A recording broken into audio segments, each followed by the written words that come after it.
नमस्कार, आप बहुत स्वागत है आपका। आप देख रहे हैं सबसे बड़ा अखाड़ा। मैं हूं आपके साथ शिल्पा तोमर। संत कबीरदास ने कभी कहा था, जाति न पूछो साधु की, पूछ लीजिए ज्ञान।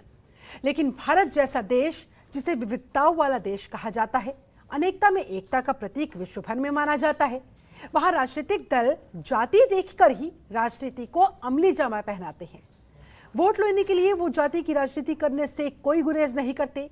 चुनाव जीतने और सत्ता की कुर्सी पर काबिज होने के चक्कर में वो वोटर को प्रलोभन देते हैं, जाति के नाम पर बरगलाते हैं और अंत में वोटर प्रत्याशी को ना देखकर कौम या फिर जाति के नाम पर वोट देने के लिए मजबूर हो जाता है, या यूं कहा जाए नेताओं के चंगुल में फंस जाता है।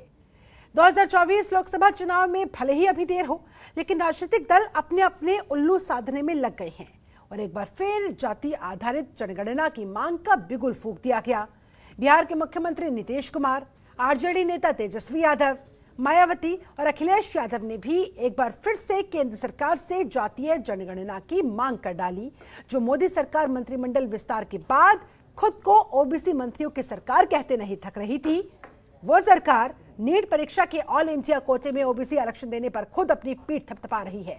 आखिर वही मोदी सरकार जातिगत जनगणना से फिर डर क्यों रही है? यह सवाल विपक्ष लगातार सत्ता पक्ष से पूछ रहा है। उनका साथ एनडीए के कुछ सहयोगी दल भी दे रहे हैं। आज भले ही बीजेपी संसद में इस तरह की जातिगत जनगणना पर अपनी राय कुछ और रख रही हो, लेकिन 10 साल पहले जब बीजेपी विपक्ष में हुआ करती थी, तब उसके नेता खुद इसकी मांग करते थे। ऐसे में सवाल उठता है, सत्ता में आते ही पार्टियां इस तरह की जनगणना के खिलाफ क्यों हो जाती है? जनगणना अपने आप में बहुत ही जटिल काम है। जनगणना में कोई भी चीज जब दर्ज हो जाती है तो उससे एक राजनीति भी जन्म लेती है। विकास के नए आयाम भी उससे निर्धारित होते हैं। इस वजह से कोई भी सरकार उस पर बहुत सोच समझकर काम करती है।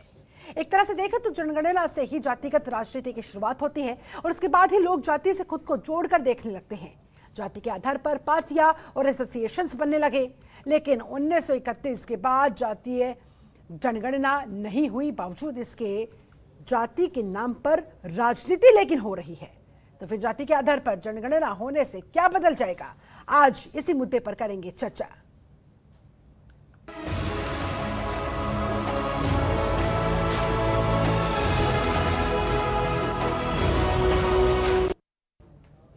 ऐसे में इस मसले पर बहुत सारे सवाल खड़े होते हुए, मसलन जाति है बहाना, क्या सत्ता की कुर्सी पर है निशाना?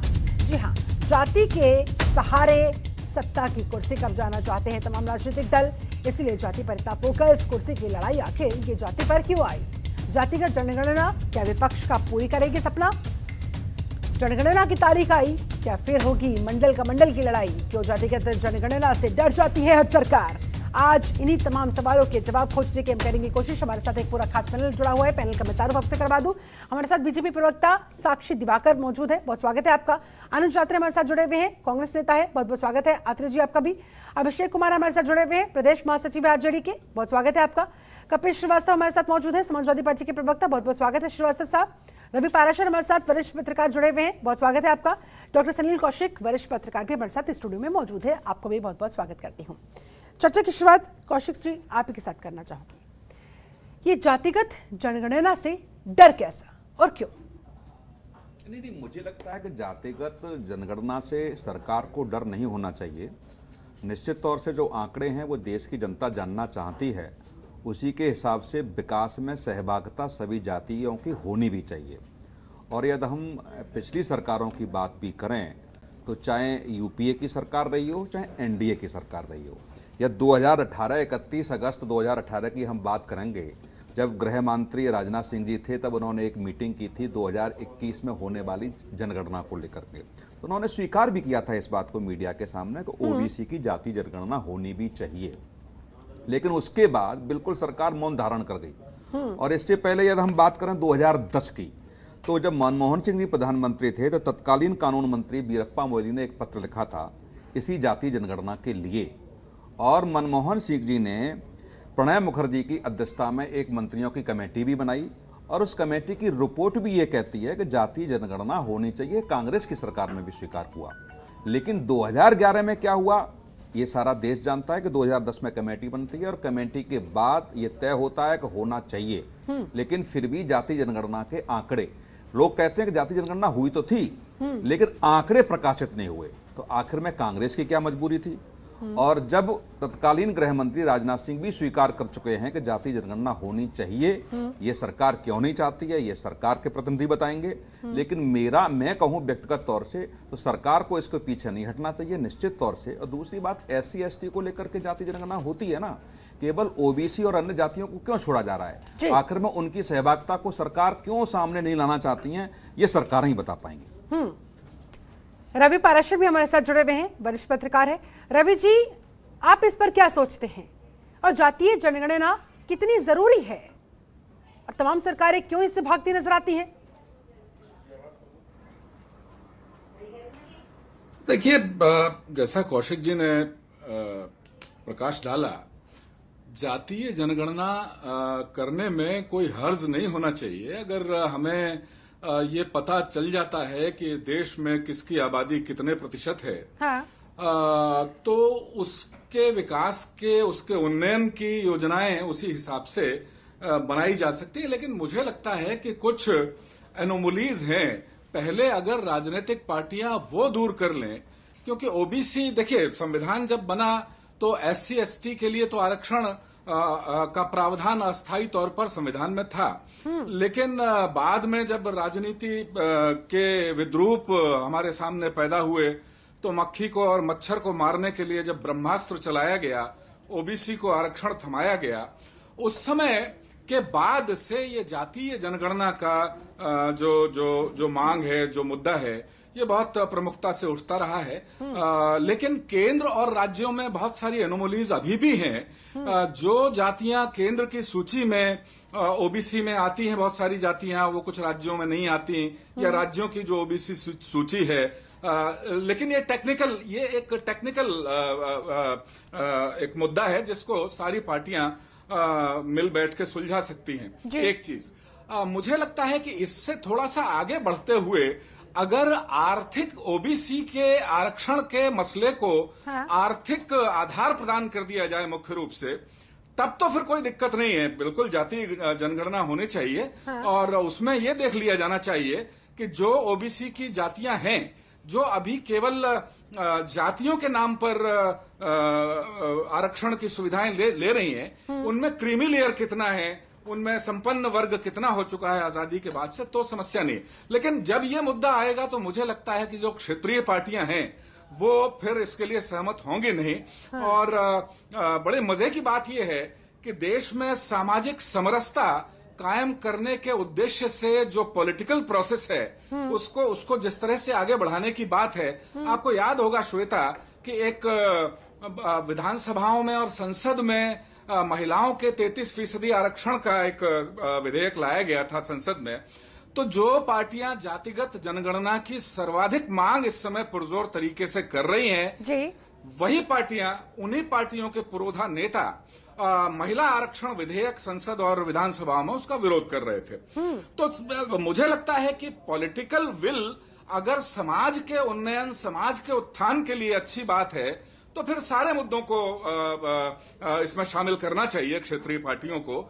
ऐसा नहीं होना चाहिए कि आप एक विभाजन की बहुत सूक्ष्म स्तर पर और चीज पर जवाब देना चाह रहे हैं। इससे पहले मैं अभिषेक जी के पास जाऊं, रवि पाराशर, मैं आप ही से और आसान भाषा में ये समझना चाहूंगी, जो तमाम दर्शक हमें इस समय देख रहे हैं, सुन रहे हैं, कि जातीय जनगणना होने के बाद क्या बदल जाएगा और क्या नहीं। देखिए, हर सिक्के के दो पहलू होते हैं।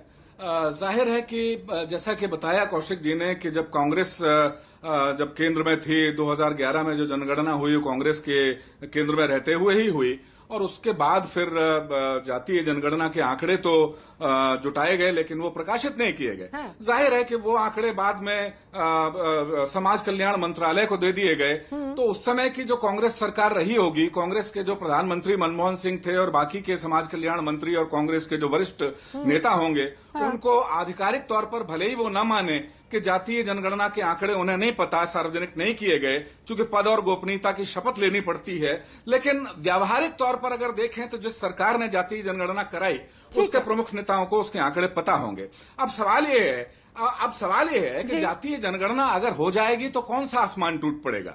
आप देखिए कि बिहार हुआ, उत्तर प्रदेश हुआ, हिंदी बेल्ट है, वहां अभी जो विभाजनकारी जो राजनीति है, बिहार में तो अब जाके रक्त रंजित चुनाव के समय आपको याद होगा कि जातीय आधार बड़े प्रबलतम आधार हुआ करते थे और इसी वजह से जातियों की वहां सेनाएं थीं और वहां खून खराबा भयानक हुआ करता था एक समय में। धीरे धीरे अब वो दौर खत्म हुआ है। हाँ। लेकिन जातीय अस्मिता का सवाल अगर दोबारा से पैदा हो गया, जनगणना अगर हुई, तो बहुत सारे स्तरों पर अनोमली हो सकती है। शायद जो जातियां जिनका प्रतिनिधित्व आबादी के हिसाब से कुछ कम हो गया होगा, ठीक है सर, उनका आरक्षण की मांग उनके यहाँ घट जाएगी। जिनका प्रतिनिधित्व ज्यादा हो जाएगा, 27% ओबीसी के आरक्षण में, वो मांग उनकी बढ़ जाएगी। तो एक अजीब सा द्वंद्व भारतीय राजनीतिक परिदृश्य में खड़ा हो जाएगा। मुझे लगता है शायद क्योंकि मंडल कमीशन की रिपोर्ट में ओबीसी की आबादी को 52% मान लिया गया है, तो सारी राजनीतिक पार्टियां मुझे लगता है कि 50% के आसपास ओबीसी की आबादी को काउंट करके अपनी पॉलिटिकल प्रोजेक्शंस करती हैं। और अब वो चाहते हैं कि बिल्कुल सटीक प्रोजेक्शन हो। तो अगर जातिगत जनगणना होती है तो मेरे हिसाब से तो कोई बुरी बात नहीं। ठीक है, लेकिन अभिषेक जी, फिर सरकार आपकी मांग सुन क्यों नहीं रही है? सरकार को क्या आपत्ति दिखाई दे रही है? देखिए, ऐसा है, खट्टा भी मेरा मीठा भी मेरा। जब सरकार को अपना फायदा लेने का टाइम आता है, जब यूपी में अब चुनाव है, इन्होंने क्या क्या गिन करके सारी जातियों से जो भी सी पिछड़े 7-8 मंत्रियों को इन्होंने बनाया है। जहाँ चुनाव में फ़ायदा लेने का बात होता है, तो ये अपना फ़ायदा साधने के लिए उस ओबीसी बैकवर्ड क्लास के लोगों को मंत्री बनाते हैं। उनको एक तमगा देते हैं, चलो भाई हमने ये दिया, ये बना दिया। जब आता है हिस्सेदारी की बात, अभी पराशर जी कह रहे थे कि भाई 50% फिक्स कर लो। वही तो है, जनगणना हो जाए, 50 है, 60 है, 70 है, क्या है, तब तो पता चलेगा ना। इस देश में कुत्ते बिल्ली जानवरों की भी गिनती हो रही है, तो भाई ओबीसी जातियों की गिनती क्यों नहीं किया जा रहा है? जब ये देख 2010 पे इनके ही मंत्री मुंडे जी, स्वर्गीय मुंडे जी आज नहीं रहे, संसद भवन में खड़ा होकर उन्होंने कहा था, बहुत अच्छे आदमी थे वो, उन्होंने कहा था अगर जाति ओबीसी जातियों की जनगणना नहीं हुई तो 10 साल तक ये लोग फिर शासन करेंगे। ठीक है ना? और वही है, उनकी बात सच होने जा रही है। आज ये अपने वादों पे मुकर रहे हैं और अपने वादों पे मुकर करके ये जाति जनगणना का जो फॉर्म है, बिल है, ये वापस कर रहे हैं। ये घोर अन्याय है। एक तबका जो कहावत है, जिसकी जितनी आबादी उसकी उतनी हिस्सेदारी होनी चाहिए। भाई अगर आपको डर किस बात का लग रहा है? अगर आप जाति जनगणना कराओ, पता तो चले ना कि ओबीसी में भी कौन ज़्यादा मजबूत है, क्या है, नहीं है, कौन कमज़ोर है, क्या तबका है। आप एक बार जनगणना करा दो, सारा जो है इलाज हो जाएगा। क्योंकि जनगणना जो है एक एंटीबायोटिक है, समझ लीजिए। जाति जनगणना जो है एक कास्ट सेंसस जिसको बोलते हैं, एक एंटीबायोटिक के तौर पे काम करेगा। ये हर सरकार के लिए है। आप तब तो भाई फाइट करोगे ना कि ये अपने आप को, चाहे कोई वोट मांग रहा है, कोई क्यों वोट मांग रहा है, क्या चक्कर है, कैसे है। अगर भाई जाति है इस देश में, अगर मानते हो देश में जातियाँ होती है, तो उसकी गिनती करा दो। ठीक है, क्या दिक्कत है? गिनती करा लेनी चाहिए, जनगणना इस आधार पर हो जानी चाहिए। 5,000 करोड़ खर्चा हुआ मैडम, वो बात की बात है, वो सरकार अपने हिसाब से मैनेज कर लेगी। फिर बाद में कपेश श्रीवास्तव भी हमारे साथ जुड़ गए। कपेश जी, आप बताइए जरा और समझाइए जरा, विपक्ष जाति आधारित जनगणना की मांग क्यों कर रहा है, इसके क्या फायदे से? देखिए, जब ये मुल्क आजाद हुआ था तो इस मुल्क को आजाद करने में इस देश के तमाम नागरिक बिना किसी जातीय विभेद के सभी ने संघर्ष किया था। और इसीलिए संघर्ष किया था कि जब हम आजाद होकर के आएंगे तो हमें हमारा हक मिल सकेगा जी। और इसी के अनुक्रम में बाबा साहब भीमराव अंबेडकर जी ने एक आंदोलन भी चलाया था और बाद में 1950 में जब हमारा स्वीकार किया गया तो उसके अंदर अनुसूचित जाति और जनजाति का आरक्षण की घोषणा भी की गई। इसमें कहीं दो राय नहीं है कि शुरुआत में पिछड़े लोगों के लिए नहीं था, लेकिन 1953 में सामाजिक और शैक्षणिक रूप से पिछड़े आयोग का गठन किया गया था और आयोग द्वारा एक रिपोर्ट सौंपी गई थी। लेकिन इसमें अनुसूचित जाति और जनजाति को तो मान लिया गया, लेकिन ओबीसी के कोटे को नहीं माना गया। और 1989 में आपको बतावें कि मंडल कमीशन इस पर हुआ, बिंदेश्वरी बाबू बैठे और उस आयोग ने अपनी रिपोर्ट करी थी तो 52% के करीब में मूल्यांकन किया गया था कि हमारे जो ओबीसीज हैं वो हैं, और इसके अंदर 49.5% का कोटा भी जो है वो किया गया था। लेकिन दिक्कत इस बात की थी कि ये लागू नहीं हो सका उस समय भी, तमाम प्रयासों के बाद। लेकिन याद कीजिए कि 1990 में इसी मंडल कमीशन को विश्वनाथ प्रताप सिंह जी की सरकार ने लागू कराया, और ये बहुत आवश्यक था क्योंकि सामाजिक, राजनीतिक और आर्थिक रूप से पिछड़े वर्गों को लिए भी उसी तरीके से आरक्षण होना चाहिए था जैसे अनुसूचित जाति और जनजाति के लिए था। ठीक। और अंग्रेजों के ही समय में भारत सरकार ने नौकरियों में जंगलियों के आधार पर आरक्षण शुरू कर दिया था। चीज ये है कि जब आप खुद देखिए कि जब कोई पौधा हम लगाते हैं तो गाय ना खा ले, वो आराम से बढ़ जाए, तमाम जानवरों से बचाने के लिए उस पौधे के किनारे किनारे हम लोग जाली लगा देते हैं कि उसका विकास हो सके। भारत का दुर्भाग्य था कि हमारे यहाँ जो जातीय व्यवस्था बटी, हम एक सवर्ण जाति के हैं, लेकिन बावजूद इसके ये मैं कह सकता हूं कि वर्षों वर्षों तक बड़ी उपेक्षा रही है, चाहे वो दलित समाज रहा हो, चाहे हमारा ओबीसी समाज रहा हो। ठीक। और इसमें आप देखिए कि 16 नवंबर सन 1992 में इंदिरा साहनी बना भारत संघ के बाद में माननीय सुप्रीम कोर्ट ने कहा नहीं, ये आरक्षण जायज है। ठीक है। और उसके बाद ये आरक्षण चला। हाँ। अब चक्कर ये है कि तोमर साहब ने लीगलिटीज को समझते हुए हमें चलना चाहिए। जी देखिए, ये चीज अब प्रश्न उठता है कि जब मुल्क को आप समृद्ध करना चाहती हैं तो आपके सारे पहिए बराबर होने चाहिए। बिल्कुल। सारे जाति और धर्म के। हाँ। हम तो एक चीज कहते हैं कि जिसकी जितनी हिस्सेदारी उसकी उतनी भागीदारी। आप एक जनगणना करा लें, और जातिगत जनगणना क्यों नहीं होनी चाहिए? हाँ। क्या हम इस बात से इनकार कर देंगे कि प्राचीन काल से भारत जो है जातीय वर्गीकरण में बटा हुआ है, और आज हम सारे लोग अपने नाम के पीछे अपनी कास्ट जरूर लिखते हैं, और शादी से लेकर विवाह तक भरसक कोशिश होती है कि अभी अपने जातियों में करें। जी। तो ये अगर जातीय समीकरण है और हम सारे लोग मान रहे हैं, तो जातीय जनगणना से सरकार भाग क्यों रही है? इसके पीछे क्या राजनीतिक उद्देश्य है? ठीक है सर, लौटूंगी आपके पास। तक नाइंसाफी के बाद भी आप क्यों नाइंसाफी करना चाहते हैं? ठीक है, अनुजात्रे जी आपका रिएक्शन जल्दी से, और उसके बाद फिर दीपा जी से जवाब ले। अब से जनगणना होना चाहिए। माफ कीजिएगा, साक्षी जी से उसके बाद फिर जवाब ले लेते हैं। जल्दी से अनुजात्रे, आपका ओपनिंग रिएक्शन। जिस तरह से बार बार ये अभी 2-3 मुझसे पूर्व वक्ताओं ने कहा कि यूपीए 2 के समय में, कांग्रेस की सरकार के समय जब मनमोहन सिंह जी प्रधानमंत्री थे, ये जातिगत जनगणना की आरंभ हुआ, निश्चित तौर पे बिल्कुल आरंभ हुआ। और कहीं ना कहीं कांग्रेस पार्टी की जो सरकार रही है, हम अपने सरकार के, अपने समान विचारधाराओं के, अपने घटक दलों का सम्मान किया है, साथ में जो उस समय जो विपक्षी दल के नेता थे उन भावना का भी ध्यान किया। जैसा कि अभी याद दिलाया गया कि गोपीनाथ मुंडे जी ने जो बार बार इसको सदन में और संसद में आवाज उठाई थी कि जातीय आधार पर जनगणना होनी चाहिए, ताकि मालूम हो सके कि किस वर्ग, किस जाति के कितनी उनकी जनसंख्या है, उस हिसाब से उन लोगों का कौन ज्यादा पिछड़े हैं, कौन उन पिछड़ों में से कौन आर्थिक रूप से जो है मजबूत हो चुके हैं, उस हिसाब से उनको जो भी लाभ दिया जा सके, उसकी कहीं ना कहीं एक सर्वे होना चाहिए। कांग्रेस पार्टी ने स्वीकार किया, डॉक्टर मनमोहन सिंह जी ने, प्रधानमंत्री जी ने स्वीकार किया, और 2014 में जाकर के ये शुरुआत हुई। और ये शुरुआत होने के बाद 2016 तक, क्योंकि 3 साल का इसमें समय लगता है, इसको कोई भी एक सेंसस होने में ये नहीं होता कि रातों रात हो जाता है। 3 साल का समय था, 3 साल का समय लगा। 2016 में जाकर के वर्तमान की मोदी जी की सरकार के सामने जाके वो रिपोर्ट आ गई। जैसा कि कहा जा रहा है कि कांग्रेस के जमाने में रिपोर्ट आ गई थी, उन्होंने इसको सार्वजनिक नहीं किया, वो गलत है जो भी ये बोल रहे हैं। मैं इनको दुरुस्त कर देना चाहता हूं ताकि आपके व्यूअर्स भी सुन सकें इसको। ये जो रिपोर्ट आई थी 2016 में मोदी जी की सरकार के समय पेश हुई थी, और इसमें पूरा 4,800 कुछ करोड़ रुपए खर्च हुए, लगभग कि 5,000 करोड़ रुपए खर्च हुए देश की जनता की टैक्स की कमाई के। लेकिन 2016 से लेकर के 2019 तक पूरा एक कार्यकाल निकल गया, 2019 से लेकर के 2021 तक का दूसरा कार्यकाल निकल गया। 5 साल ये हो गए हैं, अभी तक रिपोर्ट सार्वजनिक नहीं की गई। क्यों नहीं की जा रही है? क्या उसके पीछे कारण है? क्या कहीं ना कहीं मन में कोई और राजनीतिक क्यों नहीं की जा रही है, या फिर जातिगत जनगणना से सरकार भाग क्यों रही है? इसका जवाब तो साक्षी जी ही दे पाएंगी। साक्षी जी, इस पैनल जनगणना हो चुकी है, लेकिन जाति आधारित जनगणना से भागने की कोशिश कर रही है।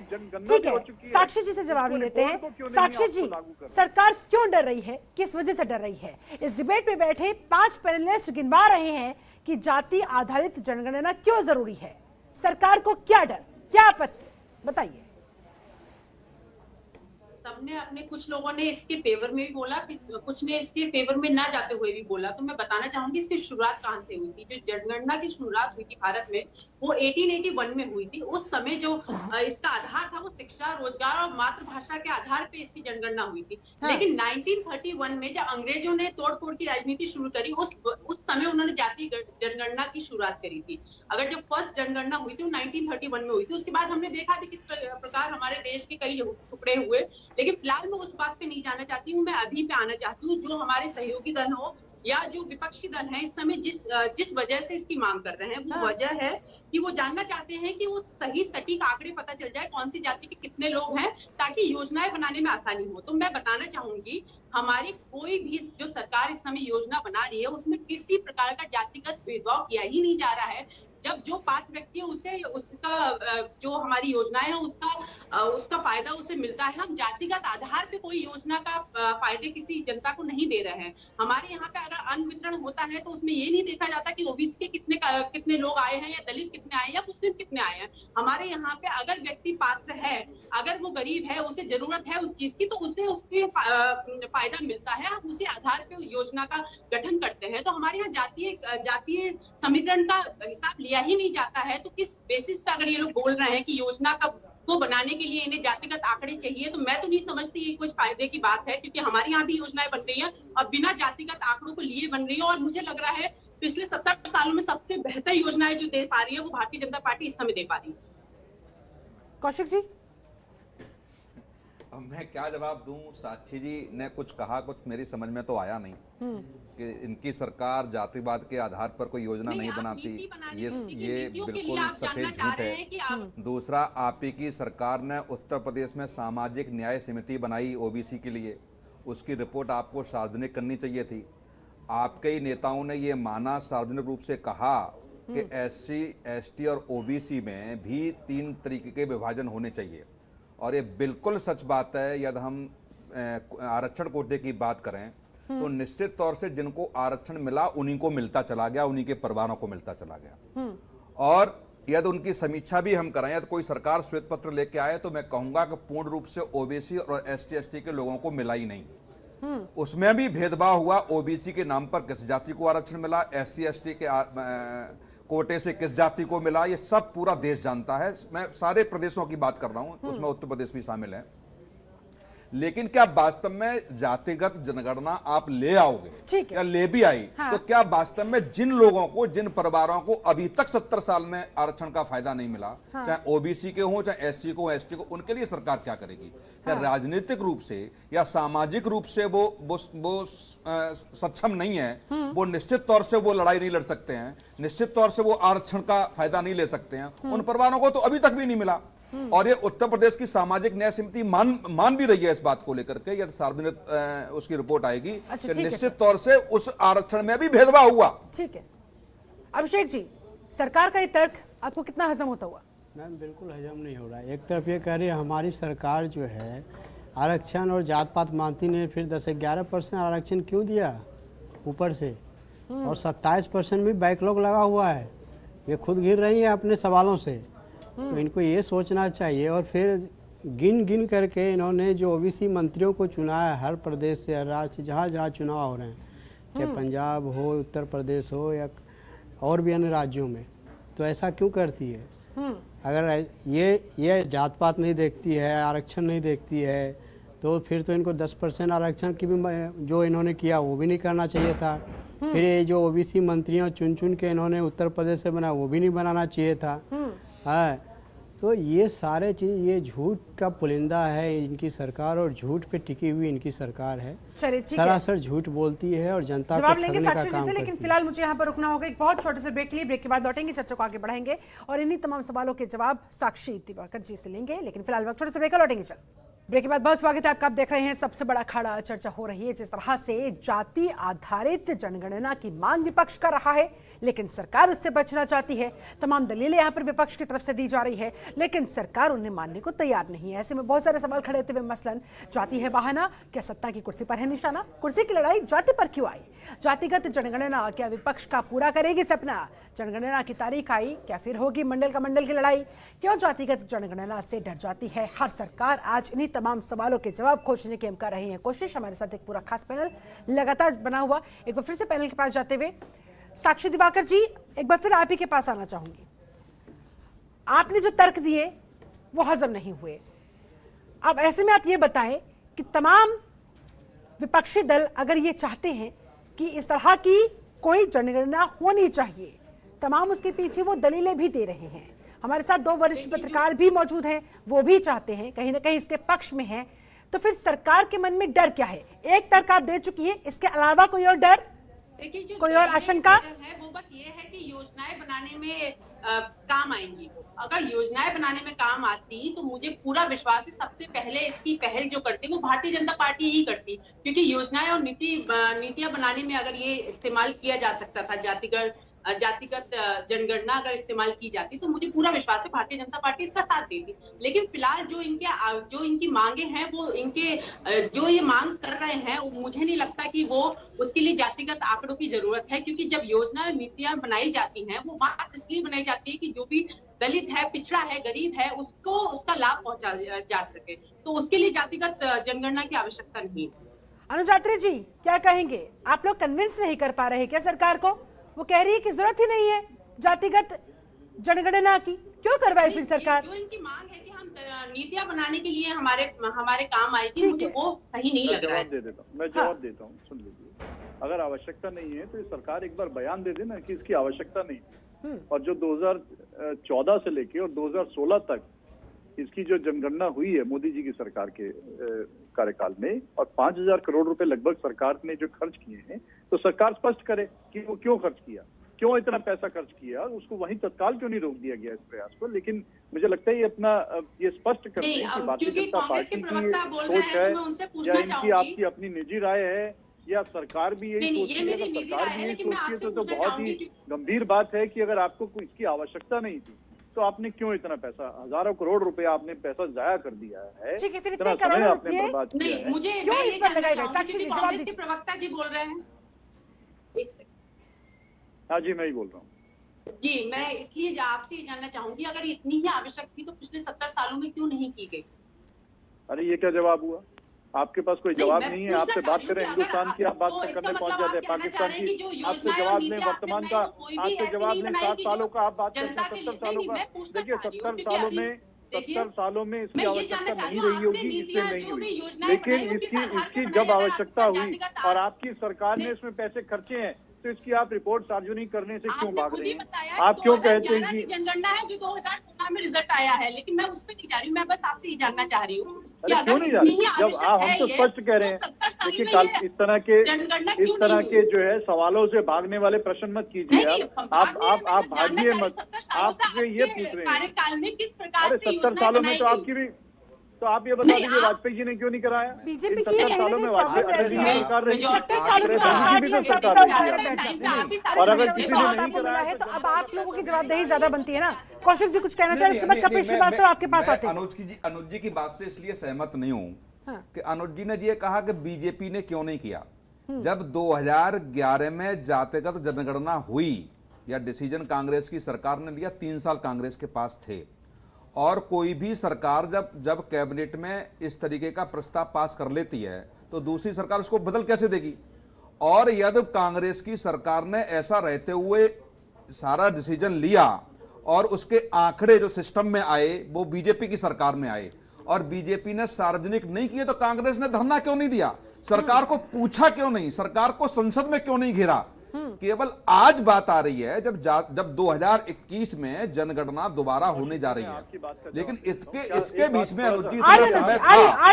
मुझे लगता है कि कांग्रेस को इस मुद्दे पर सरकार को घेरना चाहिए था। ठीक है। दूसरा, 2011 में जो आपकी सरकार ने निर्णय लिया, वो अगली सरकार जो भी आएगी वो उस निर्णय के आधार पर ही काम करेगी, निर्णय लेगी। मुझे 10 सेकंड दीजिए, मैं 10 सेकंड में कौशिक जी की बात का जवाब देता हूँ। कौशिक जी देखिए, वरिष्ठ पत्रकार हैं, निजी तौर पर इनका मैं बहुत सम्मान करता हूँ, लेकिन क्या कौशिक जी भारतीय जनता पार्टी ये स्पष्ट कर दे कि कोई भी काम ये जब तक कांग्रेस पार्टी इनसे मांग नहीं करेगी, सरकार नहीं करेगी, या कांग्रेस पार्टी सरकार के आगे विरोध और धरना नहीं देगी तो सरकार उसको लागू नहीं करेगी, स्पष्ट कर दे तो हम हर बात पे नहीं अनुजी, सरकार अपने हिसाब से करेगी। सरकार अपने हिसाब से ओबीसी को लेकर के, ओबीसी आरक्षण को लेकर के अभी किया ना, कि 5 साल पहले सुप्रीम कोर्ट ने क्या टिप्पणी कही, कई प्रदेशों के हाईकोर्ट ने क्या कहा, और अब जाकर के उन्होंने अपने सांसद बुला लिए ओबीसी पे और एक ज्ञापन ले लिया और प्रधानमंत्री ने ट्वीट कर दिया, हो गया। तो वो सरकार तो अपने हिसाब से लेगी, लेकिन यदि आपके हिसाब से सरकार ने निर्णय नहीं लिया तो मुझे लगता है कि जिम्मेदारी आपकी बनती है कि जो हम करना चाह रहे थे वो हमारी सरकार चलेगी, आप अब उसको क्यों नहीं कर रहे, क्यों रोका आपने उसको? जी, ये बातें कांग्रेस की तरफ से अनुज जी आनी चाहिए। थोड़ा सा मैं जानकारी दुरुस्त कर देता हूँ, मेरी सुन लीजिए ध्यान से। काम पूरा हो चुका है, काम नहीं रुका था। काम जो 2014 में शुरू हुआ था हमारी सरकार के समय में, उसी को ही मोदी जी की सरकार ने कंटिन्यू किया। 2014 में शुरू नहीं हुआ, 2014 में शुरू नहीं हुआ सर, 2011 में ही शुरू हो गया। आंकड़ों का संयोजन जो हुआ वो बीजेपी की सरकार में हुआ, लेकिन रिटन रूप से जहां जनपदों से, शिक्षकों के माध्यम से जो आंकड़े आने चाहिए थे वो आप ही की सरकार में आ गए, और जो आपकी सरकार ने निर्णय लिया उसी आधार पर हुआ। ठीक है, लेकिन यदि मोदी जी की सरकार ने उनको सार्वजनिक नहीं किया तो जिम्मेदारी आपकी बनती है, निर्णय आपकी सरकार का था, उनकी सरकार का निर्णय नहीं था। मैं इसमें और थोड़ा सा ऐड ऑन जल्दी से अनुजी, उसके बाद कपिल श्रीवास्तव, उसके बाद साक्षी जी। खत्म कर रहा हूं, पूरी बिल्कुल खत्म कर रहा हूं। देखिए, नीति आयोग के आप पढ़ लीजिएगा जाकर के, जो रिपोर्ट जाकर के फाइनल हुई है, जब तक रिपोर्ट पूरी तरह से फाइनल ना हो, सरकार को रिपोर्ट सबमिटेड ना हो, तो वो जांच अभी पूरी नहीं होती है। रिपोर्ट जाकर के पूरी हुई 2016 में, 2016 में सरकार को उन्होंने रिपोर्ट सौंपी गई है, तो कौन उसको सार्वजनिक करता? कांग्रेस कहां से सार्वजनिक कर देती? और क्या ये बीजेपी की सरकार हर चीज इस चीज की इंतजार करेगी कि जब तक कांग्रेस मांग नहीं करेगी हम नहीं सार्वजनिक करेंगे? आप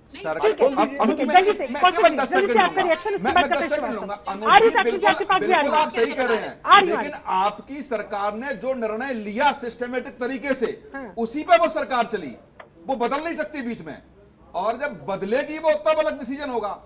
यदि आपकी सरकार ने कोई निर्णय लिया, उसका बीजेपी ने सार्वजनिक नहीं की, तो जिम्मेदारी आपकी भी बनती है ना उसमें। चलिए ठीक है, साक्षी जी जवाब देना चाह रही है, साक्षी जी जल्दी से।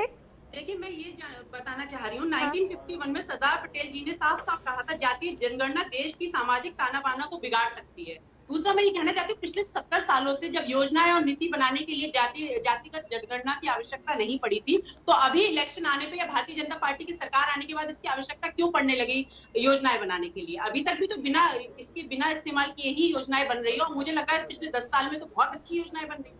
पिछले 70 सालों में भी बन रही होंगी, लेकिन पिछले 10 सालों में भी हम आवश्यकता क्यों महसूस होने लगी? कपिल श्रीवास्तव, ठीक है, आर्य अभिषेक जी आपके पास भी आ रही है। इसकी आवश्यकता क्यों पड़? इससे पहले कपिल श्रीवास्तव, समाज का ताना बाना बिगड़ सकता है, और आवश्यकता क्या है योजना बनाने के लिए जाति आधारित आंकड़े प्राप्त करने की, ये कह रही है सरकार।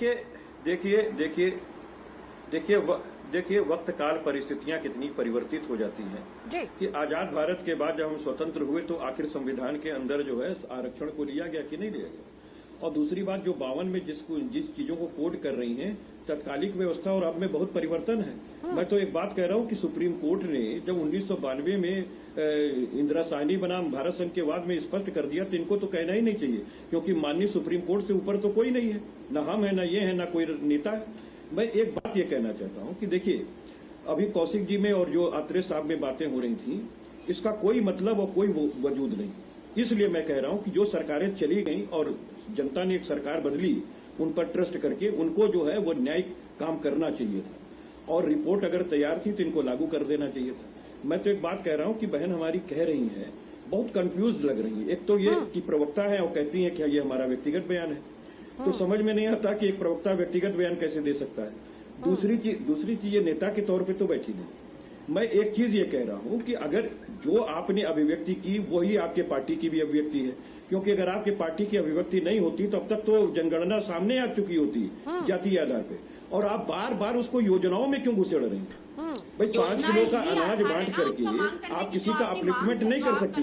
नहीं, सुन लें, अरे सुन तो लें साक्षी जी, आपको अंतर हम समझा दे रहे हैं ना। अरे भाई सुन तो लें, सुनने की भी चेष्टा करें। मैं तो एक बात कह रहा हूँ कि अगर सुन तो लें, अगर योजनाओं से अपलिफ्टमेंट हो रहा होता 5 किलो अनाज से या आपके, अरे तो सुनिएगा तब तो बोले।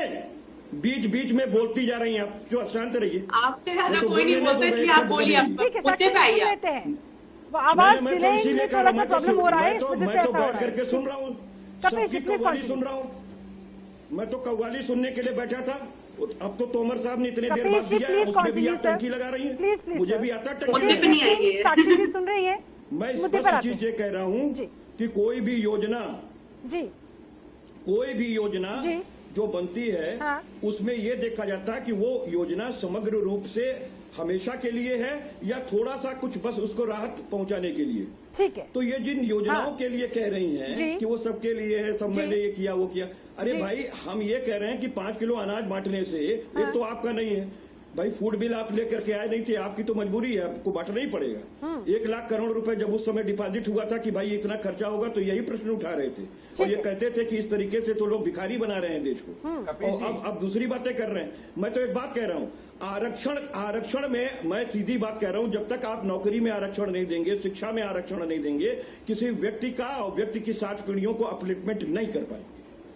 इस चीज के लिए विपक्ष मांग रहा है कि आंकड़े दीजिए जाति आधारित। कितने वो हैं? हाँ। समाजवादी बिल्कुल आंकड़े दीजिए, बिल्कुल आंकड़े दीजिए। और सहभागी रही ठीक है। और मुलायम सिंह यादव जी ने, मुलायम सिंह यादव जी ने कई बार, सुन लीजिए, मुलायम सिंह यादव जी ने कई बार ओबीसी जाति जनगणना की मांग की, सरकार से मांग की, संसद में कई बार कहा, और 10 साल आप सत्ता में रहे, तब आप नहीं करा पाए।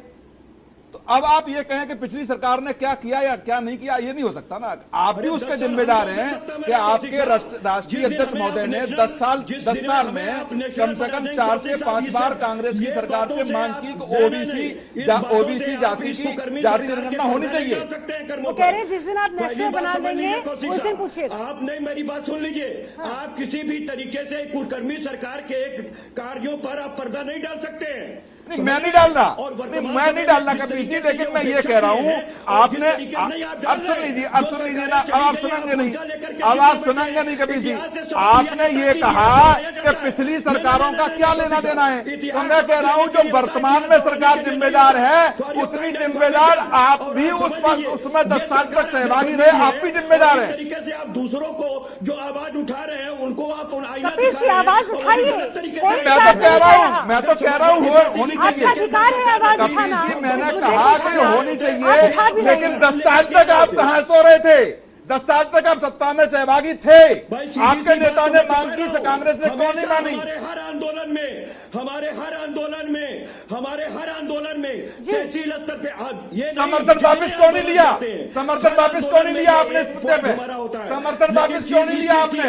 कि जब हमारे 5 ही संसद पहुंचे हुए हैं, हम कितने आवाज उठा लेंगे? अरे आपने समर्थन वापस क्यों नहीं लिया? यही तो कह रहे हैं कि अगर आपकी आवाज नहीं सुनी जा रही थी उस समय, तो आपने समर्थन वापस क्यों नहीं लिया? सरकार नहीं बन सकता, अपने आप आवाज सुनती फिर आप इनके कुकर्मों पे पर्दा डाल रहे हैं। आप कुकर्मों पे पर्दा डाल रहे हैं। मैं नहीं डाल रहा, मैंने शुरू में भी कहा जातिगत जनगणना होनी चाहिए, ये उनकी सहभागिता में उत्तरदायी देगी, लेकिन मैं ये कह रहा हूँ कि आपने ये कहा था पिछली सरकारों की कोई जिम्मेदारी नहीं है। कैसे जिम्मेदारी नहीं है?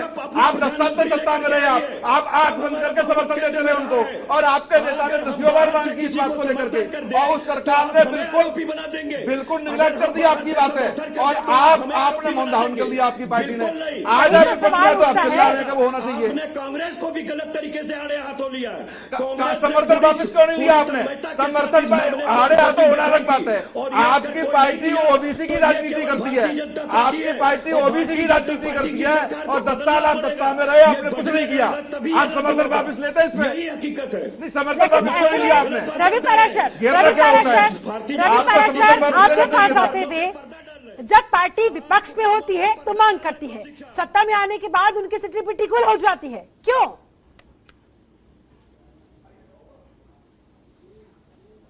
भाई हम लोग तो सत्ता में रहे ही नहीं, हम लोगों ने बाहर से समर्थन कर दिया क्या हमने इसलिए समर्थन किया था? हमने समर्थन एक सांप्रदायिक दल से बचाने के लिए कहा था। ठीक है सर, ठीक है। रवि जी का रिएक्शन ले लेते हैं। रवि जी से सवाल पूछा था, उनका रिएक्शन ले लेते हैं। जीडीपी माइनस में जा रही है, देश बर्बाद कर दिया। कौशिक जी ने यहाँ पर ये पूछा आपसे, जो है कपिल जी, कि आपने समर्थन वापस फिर क्यों नहीं लिया? बाहर से भी आप समर्थन ले रहे थे, तो वापस ले लेते तो हो सकता था आपकी आवाज सुन ली जाती। इनसे लेना चाहिए। चलिए ठीक है सर, आगे बढ़ते हैं, आगे बढ़ते हैं। रवि पाराशर,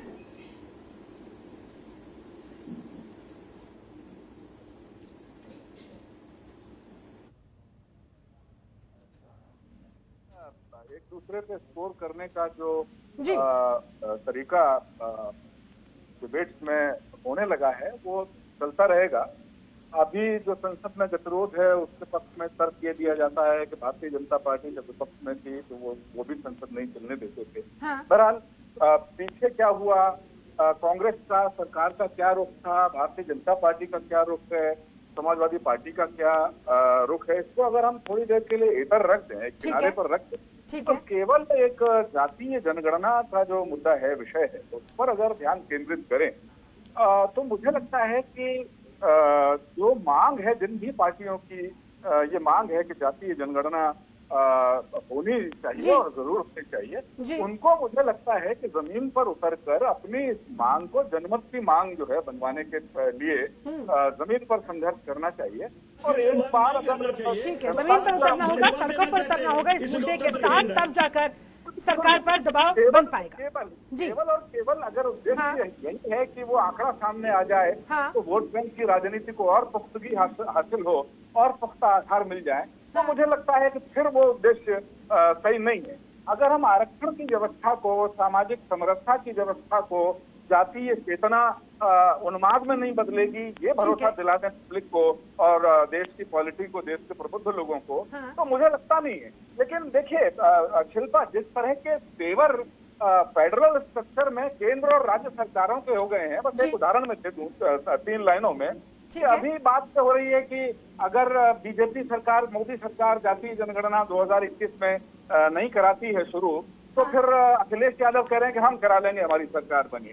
अभी एक दिल्ली में एक लड़की के साथ दुर्भाग्यपूर्ण वारदात हुई, 9 साल की बच्ची के साथ बलात्कार हुआ, उसकी हत्या हो गई। तो अरविंद केजरीवाल पुलिस पर, दिल्ली पुलिस पर नाकारा होने का आरोप लगाते हुए मिनिस्ट्रियल जांच की बात कर रहे हैं। पेगासस इशू में राष्ट्रीय सुरक्षा का मसला है, केंद्र सरकार जांच आयोग बनाए, जेपीसी बनाए, सुप्रीम कोर्ट ये करे वो करे, लेकिन ममता बनर्जी वहां पर अपना एक आयोग वहां से बना देती हैं जिसमें सुप्रीम कोर्ट के, तो ये टकराव के मुद्दे न रहें।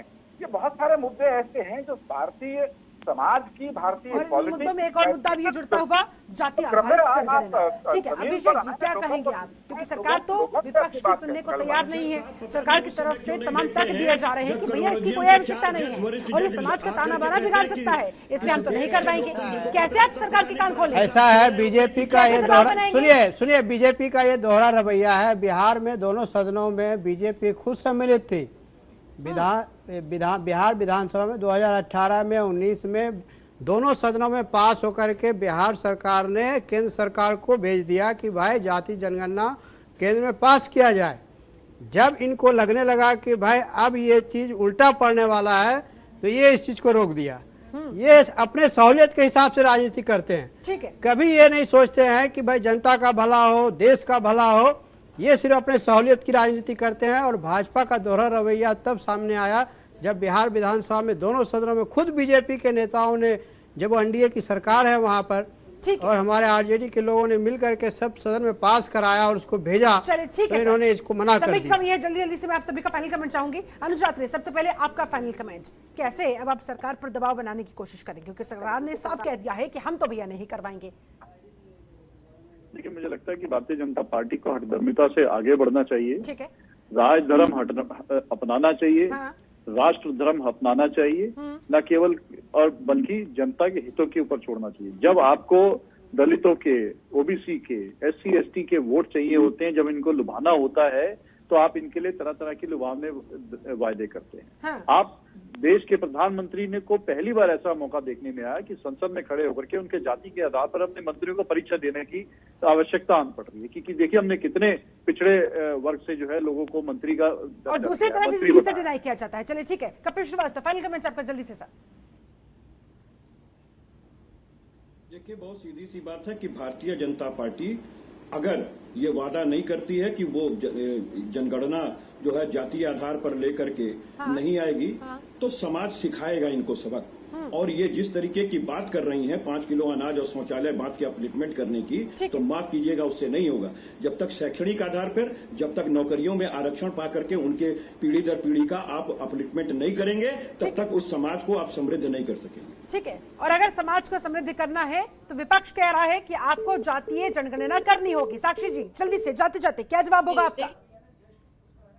दलों का अस्तित्व ही जातवाद की राजनीति करने का है, ये मांग वही कर रहे हैं। हमें विश्वास है कि विकास का मॉडल लेके हम जनता के बीच में आए हैं पहले भी और अगली बार भी आएंगे। चलिए, बहुत बहुत शुक्रिया, बहुत बहुत शुक्रिया इस खास चर्चा में मेरे साथ जुड़ने के लिए। और आइए अब आपको सीधे लिए चलते हैं खबरों के निष्पक्ष विश्लेषण के लिए सब्सक्राइब करें Jantantra TV and press the bell icon. Never miss any update.